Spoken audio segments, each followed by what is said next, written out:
Yeah, bring your motherfucking ass over here. I got a lot to say. We're going to conduct this professionally, or we're not going to have an interview. You make the decision. What did you think about the fight? I beat him. Everybody out there know I beat him. Everybody out there know I beat him. I controlled the fight. He was missing. I hit him clean more times. I beat him. You averaged 8 punches. Less than 8 punches was the most punches that you had in the round, and it seemed as though you couldn't get close enough. It already sounded like you was against me. So I already ain't got a fair shake talking to you.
Right, 64 Impala SS.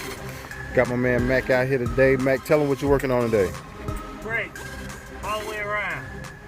Putting brake pads on it all the way around. And he's got 24s on there. What you're seeing him do right now is jack the body of the vehicle up so that he can get the wheels from up under the wheel well, because the 24 sits so far up under the wheel well. You can't really tell on this side because we jacked it up already on this side, so it's in the air. Let me go around to the other side.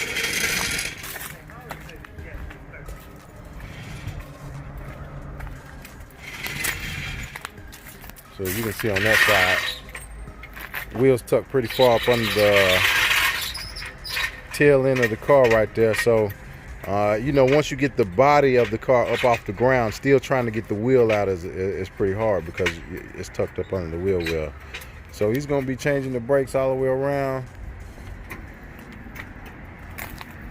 We were going to do the windshield today, but we got to get some more parts to do the windshield. So we'll be doing the windshield once we get the rubber parts, the rubber gasket, which is this thing here, and we'll be changing out the windshield. Overall, the car's in pretty good shape. Made in 1964, that's 64, 74, 84, 94, 2004, 2014, made 50 years. So we're right at about 56 years of this car, which puts this at what, antique? 50 years is antique, right? 25. 25 is antique. 50 years the classic. Huh? 50 years the classic. Yeah. All right.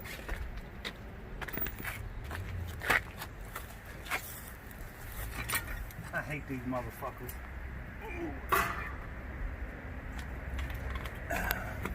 And that's why you gotta jack that bitch up to get the motherfucker off. Yes, sir. Ooh. So as you seen it, those came off pretty clean just now. Didn't touch the body at all. And that comes from experience. So he's done this a couple of times, so I'm pretty sure. Too many times. By now he has the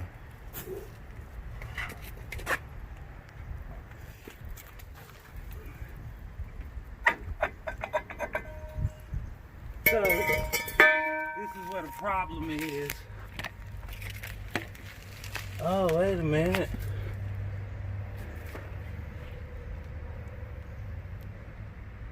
So it's not the, is it the brakes that's leaking? Okay, so it's not the brake that's leaking. It's the actual axle that's leaking. Which isn't a problem because I'm probably going to replace the axle anyway. And it's not getting the shoes wet. So being that the shoes aren't getting wet, it's not really a big deal. But we're going to replace these shoes anyway. And for any of you out there that have never replaced shoes before, let me tell you, if you've never done it before and you're going to try it, you might want to have someone with you that's done them before, because this is not an easy task.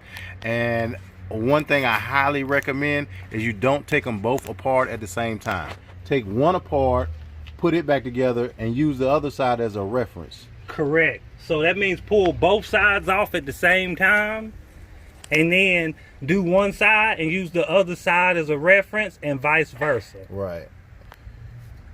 You're gonna have to mess with that adjustable linkage down there, and you know, if you get that stuff out of whack, you'll never figure out how to make this braking system work. So Mac's gonna get that underway, and we'll be back at you in a minute. All right, Mac, so this is the conversion kit. Tell us about the conversion kit. You installed this yourself. Yeah, so what happens is, a lot of times when you have drums on older vehicles, even some newer vehicles, when you hit the brakes, it'll pull to one side.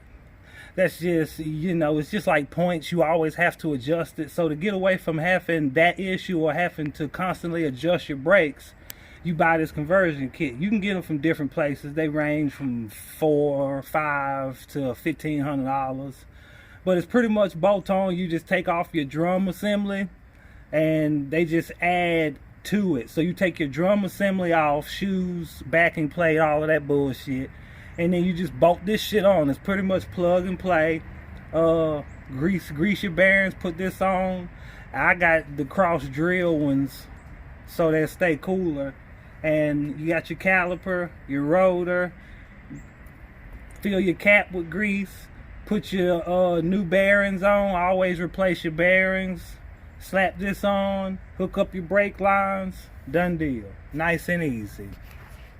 All right, so if you're out there and you're wanting to put the conversion kit on, and you're you know, looking to get a little bit more confidence on just buying one and actually doing the install, that should, you know, give you a little bit more confidence to actually take the step out and purchase that conversion kit and actually install it and put it on. It's not hard, I can guarantee you.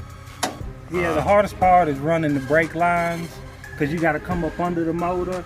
Plus you got to do a junction going to the rear brakes. So, you know, you got to make a couple of trips to AutoZone, but it's not hard. It's probably a day and a half for a seasoned mechanic. You know what I'm talking about? Does that feel? So this is the 64 Impala. All you got to do is go online, and if you go online, then you'll be able to type in your make and model of your vehicle, and they'll have something out there.